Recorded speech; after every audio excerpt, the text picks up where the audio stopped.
نحمده ونستعينه ونستغفره ونؤمن به ونتوكل عليه ونعوذ بالله من شرور أنفسنا ومن سيئات أعمالنا من يهده الله فلا مضل له ومن يضلله فلا هادي له أما بعد فقد قال الله تعالى في كلامه المجيد وفي فرقانه الحميد أعوذ بالله من الشيطان الرجيم بسم الله الرحمن الرحيم شهر رمضان الذي أنزل فيه القرآن هدى للناس وبينات من الهدى والفرقان فمن شهد منكم الشهر فليصم আল্লাহ সুবহানাহু ওয়া তাআলা রমজানুল মুবারকে কোরআন মাজিদ নাজিল করেছেন যেন বিশ্বের মানুষ কোরআন পড়তে পারে, কোরআন বুঝতে পারে, কোরআন দ্বারা তার জীবন পরিচালনা করতে পারে। আসুন কোরআন পড়ি, কোরআন বুঝি, কোরআন দ্বারা আমাদের জীবনকে পরিবর্তন করি। এই মাহে রমজানুল মুবারকে কোরআন আল্লাহ নাজিল করেছে যেন আল্লাহর নৈকট্য অর্জন করতে পারি। আল্লাহ সুবহানাহু ওয়া তাআলা কোরআনুল কারীমে বলেন, ইয়া আইয়ুহাল্লাযীনা আমানু কুতিবা আলাইকুমুস সিয়াম কামা কুতিবা আলাল্লাযীনা মিন ক্বাবলিকুম লাআল্লাকুম তাত্তাকুন। ওহে ঈমানদারগণ, হে ঈমানদারগণ, আল্লাহ সুবহানাহু ওয়া তাআলা কোরআনুল কারীমে অসংখ্য জায়গায় ঈমানদার বলে তার বান্দাদেরকে সম্বোধন করেছেন। আল্লাহ সুবহানাহু ওয়া তাআলা বলেন, ইয়া আইয়ুহাল্লাযীনা আমানু, হে ঈমানদারগণ, কুতিবা আলাইকুমুস সিয়াম। সিয়াম সিয়াম হচ্ছে আরবি ভাষা, আর রোজা হয়েছে ফার্সি ভাষা। কুতিবা আলাইকুমুস সিয়াম কামা কুতিবা আলাল্লাযীনা মিন ক্বাবলিকুম লাআল্লাকুম তাত্তাকুন। ইয়া আইয়ুহাল্লাযীনা আমানু কুতিবা আলাইকুমুস সিয়াম কামা কুতিবা আলাল্লাযীনা মিন ক্বাবলিকুম লাআল্লাকুম তাত্তাকুন। রমজান আমাদের উপর ফরজ করা হয়েছে কেন? যেন তাকওয়া অর্জন করতে পারি। রমজান আল্লাহ সুবহানাহু ওয়া তাআলা বলেন, মাহে রমজানে যে রোজা আমি তোমাদের উপরে ফরজ করছি কেন? যেন তোমরা আমার নৈকট্য অর্জন করতে পারো। আর রোজা ফরজ করা হয়েছিল কেন? আমাদের উপর রোজা ফরজ করা হয়েছে যে আল্লাহর নৈকট্য, আল্লাহর তাকওয়া অর্জন করতে পারি, আল্লাহর খুব বন্ধু হতে পারি, আল্লাহর খুব কাছে যেতে পারি। এই জন্য আমাদের উপর রোজা ফরজ করা হয়েছে। আর আল্লাহ বলতেছে যে তোমাদের উপরে রোজা ফরজ করেছে এবং তোমাদের পূর্বপুরুষের উপরে যেমনি করে রোজা ফরজ করা হয়েছিল, এজন্য তোমাদের উপর আমি রোজা ফরজ করে দিয়েছি। তা রমজানের মাধ্যমেই একজন আল্লাহর বান্দা আল্লাহর নৈকট্য অর্জন করতে পারে। আর এই রোজার প্রতিদান পুরস্কার আল্লাহ সুবহানাহু ওয়া তাআলা বলেন,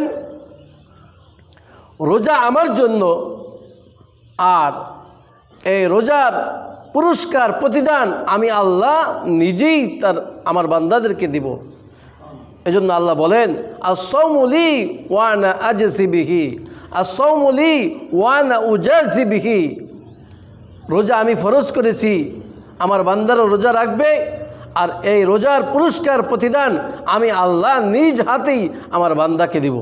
কোনো মাধ্যম না, সরাসরি আমি আমার বান্দাদেরকে এই রমজানের এই রোজার প্রতিদান দান করব, পুরস্কার দান করব। আর এই রোজার মাধ্যমে আমরা কি শিক্ষা অর্জন করি?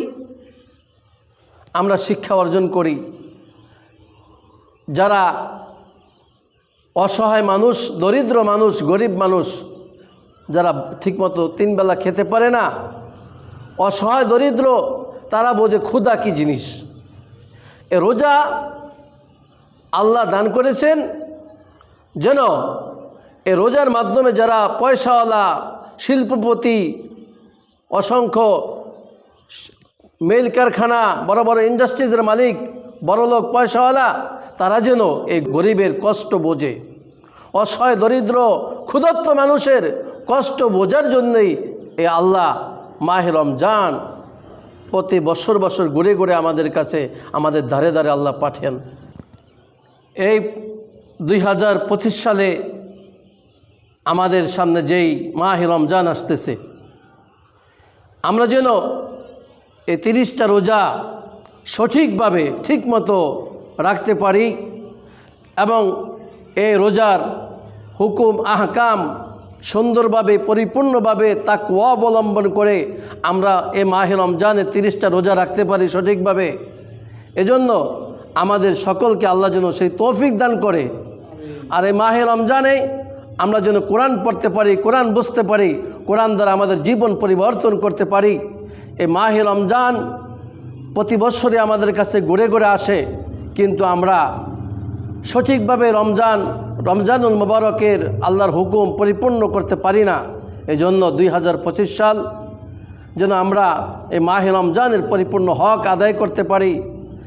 আর সাহারি, ইফতারি, তারাবি, এই আল্লাহর যে হুকুমগুলো মাহে রমজানে পরিপূর্ণ আদায় করতে পারি।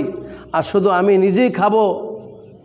নিজেই খাবো, আমার প্রতিবেশী, অসহায়, দরিদ্র মানুষ, আমার টাকা আছে, পয়সা আছে, অর্থ আছে, কিন্তু আমি পরিপূর্ণভাবে পেট ভরে খেলাম, পেট ভরে আমি খাওয়া দাওয়া করলাম, কিন্তু আমার পাশে যে অসহায় দরিদ্র মানুষ, যারা খেতে পারে না, যাদের সাহরি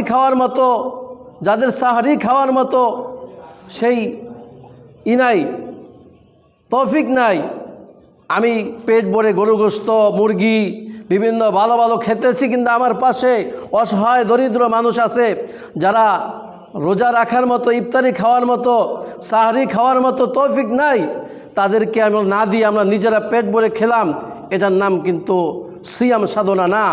সিয়াম সাধনা হচ্ছে অসহায় দরিদ্র মানুষ, আমার আশেপাশে যারা থাকে তাদের খোঁজখবর নিতে হবে। আমাদের বিশ্বনবী জনাবে মুহাম্মদ রাসূলুল্লাহ সাল্লাল্লাহু আলাইহি ওয়াসাল্লাম নিজে না খেয়ে মানুষকে খাওয়াইয়েছেন, নিজে না খেয়ে উপাস থেকে মানুষকে খাওয়াইয়েছেন। আর আমরা তার উম্মাত, আমরা কি করি? নিজেরা পেট ভরে খাই, আশেপাশে দরিদ্র, অসহায়, বিধবা, গরিব মানুষ, তাদের খোঁজখবর নেই না। এটা কিন্তু ইসলাম না। ইসলাম হচ্ছে শান্তির ধর্ম, ইসলাম হচ্ছে এক শান্তির ধর্ম। সকলকে নিয়ে অসহায়, দরিদ্র, এতিম, মিসকিনদেরকে সহযোগিতা করা, তাদেরকে সাহরি দেওয়া, সাহরির ব্যবস্থা করে দেওয়া, ঈদের নতুন কাপড় চোপড় কিনে দেওয়া, এটাই হচ্ছে ইসলাম। ওয়া আখিরু দাওয়ানা আলহামদুলিল্লাহি রাব্বিল আলামিন। আসসালামু আলাইকুম ওয়া রাহমাতুল্লাহি ওয়া বারাকাতুহু।